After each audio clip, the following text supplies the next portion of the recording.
সুপ্রিয় দর্শক, স্বাগতম জানাই। আপনারা জানেন গত কয়েকদিন আগে সুবর্ণচরের ছরক্লাক ইউনিয়নে ৮ নং ওয়ার্ডের দিদার হোসেন, সে কিন্তু গত শুক্রবার হঠাৎ করে সুবর্ণচর থেকে নিখোঁজ হয়ে যায়।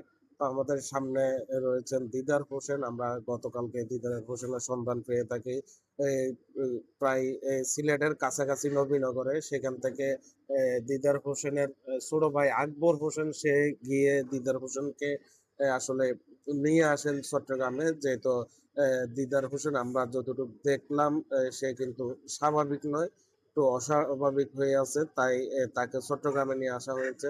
সেই সুবাদে আমরা মুখোমুখি হয়েছি দিদার হোসেনের। আমরা জানবো আসলে ঘটনাটা কি ঘটেছিল দিদার হোসেনের সাথে এবং আপনাদেরকে জানানোর চেষ্টা করব। আপনি অন করেন দিদার।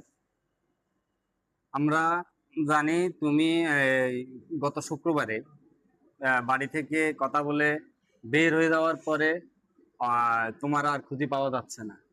আমরা যথেষ্ট পরিমাণ সব জায়গায় হয়তো যোগাযোগ করার পরে আমরা অনেকে দেখলাম, এলাকা ছোট বাইরা থেকে শুরু করি সবাই তোমার জন্য ফেসবুক পোস্ট দিছে, কোথায় আছো। আমরাও বারবার সবার সাথে যোগাযোগ করতেছিলাম যে তুমি কই আছো।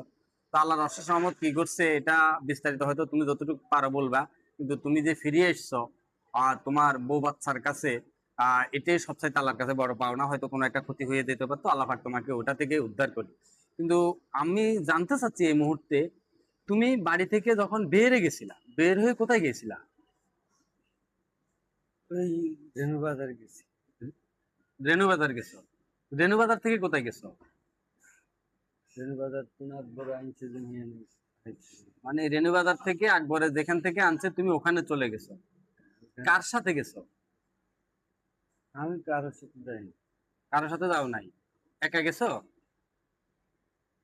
না, আমি গায়ে ঢুকছি কিন্তু কোথা থেকে গাড়ি উঠছো? রেণুবাজার থেকে গাড়ি উঠছো? কি গাড়িতে উঠছো?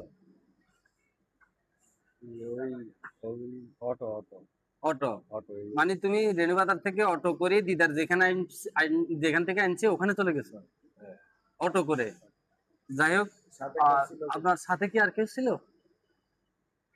লগে না, হ্যাঁ, লগে না। লগে তোমার লগে তুমি আছিলে, আর কেউ ছিল না?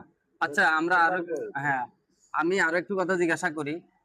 আমরা অনেকে জানি, আসলে ওরে এই মুহূর্তে অনেকগুলো প্রশ্ন করার দরকার। আসলে এই প্রশ্নগুলো এখন করা উচিত হবে না, যেহেতু আমি নিজে দেখতেছি সে আনস্টেবল। তাকে প্রশ্ন করার পরে সে বলছে রেণুবাজার থেকে সে অটো নিয়ে সিলেট গেছে, হবিগঞ্জ, যেটা কোনোভাবে সম্ভব না। সে যথেষ্ট পরিমাণ আনস্টেবল। কিন্তু আমরা আল্লাহর কাছে শুকরিয়া আদায় করি যে তাকে যে পাওয়া গেছে, তার ভাইদের নিয়ে এসছে। তো এই বিষয়গুলা হয়তো আরো তার সময় লাগবে, সে একটু সুস্থ হতে হবে। সুস্থ হওয়ার পরে তার আমি দেখতেছি তার মানসিকভাবে ভারসাম্যহীন। বর্তমানে মানসিক ভারসাম্যহীন, তার কথাবার্তা একবারে আনস্টেবল, কোনোভাবে বলার সুযোগ নাই। সে কোনো কিছু মনে রাখতে পারতেছে না, বলতে পারতেছে না। তো আমরা মনে করি তাকে চিকিৎসা দেওয়া হোক। এর পরিবর্তিতে হয়তো আমরা ভালো করে এর কাছে জানতে পারবো তার সাথে কি হয়েছিল, কি ঘটছিল। ধন্যবাদ সবাই।